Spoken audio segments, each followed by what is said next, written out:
Mohon izin pada kesempatan sore hari ini kami ingin menyampaikan kepada Bapak publik melalui teman-teman media mendampingi Pak Gubernur, ada Pak Agus Fatoni, Pak Dirjen Keuangan Daerah, ada Bapak Irjen Tom Sitohir sebagai Inspektur Jenderal Kementerian Dalam Negeri melakukan kunjungan kerja sesuai arahan Menteri Dalam Negeri berkenaan dengan percepatan realisasi anggaran di Provinsi Kalimantan Barat.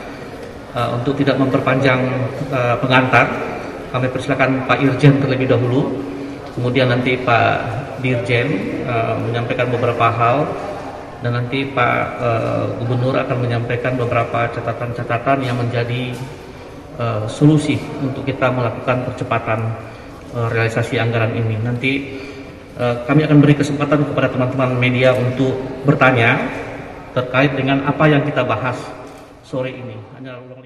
Terima kasih teman-teman. Yang saya hormati Pak Gubernur, Pak Dirjen. Jadi kesempatan kami bersama Dirjen Keuangan Daerah, ya. Jadi kami dari Itjen Kemendagri bersama Dirjen Keuangan Daerah beserta tim kemari dalam rangka menjalankan perintah Bapak Mendagri atas petunjuk Bapak Presiden guna bersama-sama mencari solusi yang terbaik untuk percepatan penyerapan anggaran sehingga dapat terserap dengan baik dan tepat sasaran. Adapun untuk kendala-kendala dan materi lainnya nanti Pak Gubernur yang akan menyampaikannya.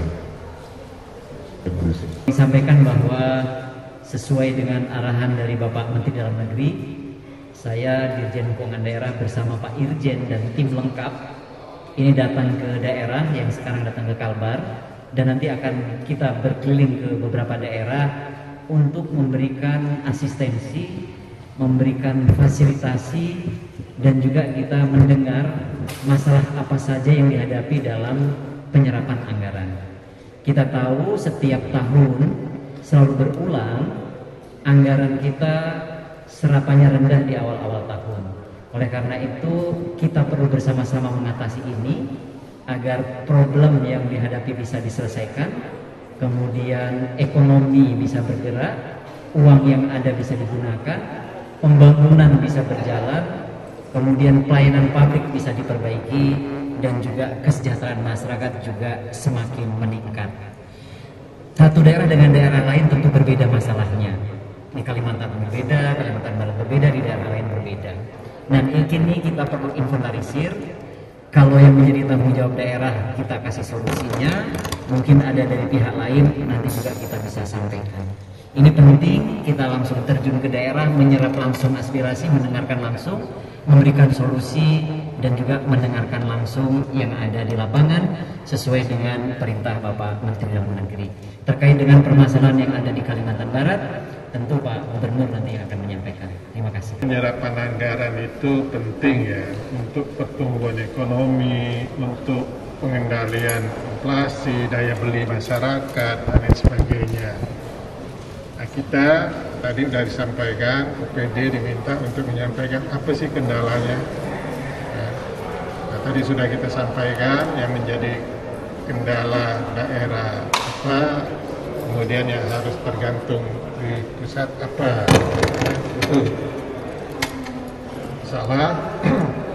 Dengan diskusi ini, saya yakin akhir Agustus ini penyerapan anggaran kita bisa di atas 55%, ya. Bahkan kalau perlu lebih, ya. Jadi dari apa yang disampaikan Pak Dirjen tadi, Pak Irjen, kita sudah serap dan akan bisa untuk percepatan dalam penyerapan, ya. Nah, alhamdulillah kita ini, saya lihat peningkatan PAD itu lebih gampang daripada belanja. Ini kan terbalik. Orang kadang kan lebih mudah belanja daripada cari duit. Nah, kita ini cari duit lebih gampang daripada belanja, membelanjakan. Nah, mungkin ada kendala-kendala itu tadi kita diskusikan. Tapi sebagian besar sudah ada solusi-solusinya.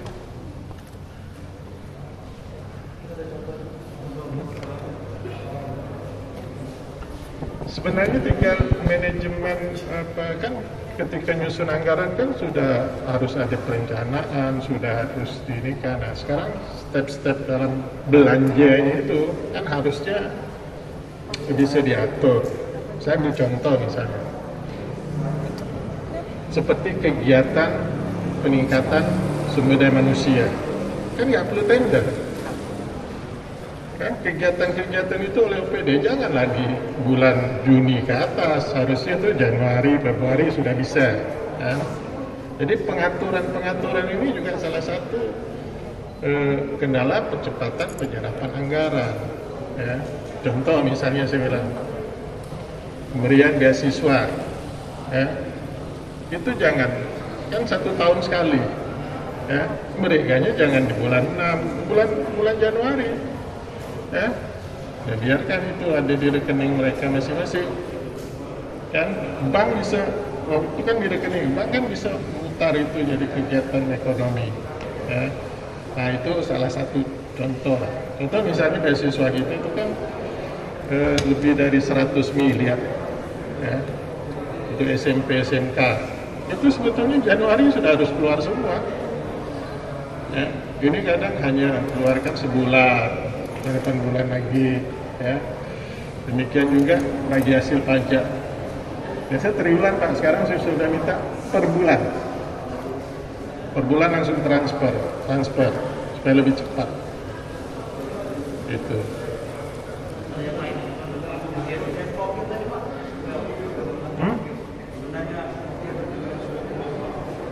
Kalau pokir ini mungkin situasi dan kondisi lapangan ya. Situasi Dewan kan, kawan-kawan Dewan kan kadang reses nyerap aspirasi, ya. Nah, ketika dia nyerap aspirasi kan hanya mendapatkan masukan dari masyarakat, belum ke lapangan, ya. Tapi sudah menyampaikan bencana, kan. Nah, begitu turun di lapangan, kita kan kadang mereka tidak turun, begitu turun lapangan nggak bisa dieksekusi. Akhirnya beralih lagi kan itu juga salah satu kendala seperti itu ya. Jadi kadang belum lihat di lapangan sudah diprogram, begitu dilihat di lapangan tak bisa dieksekusi.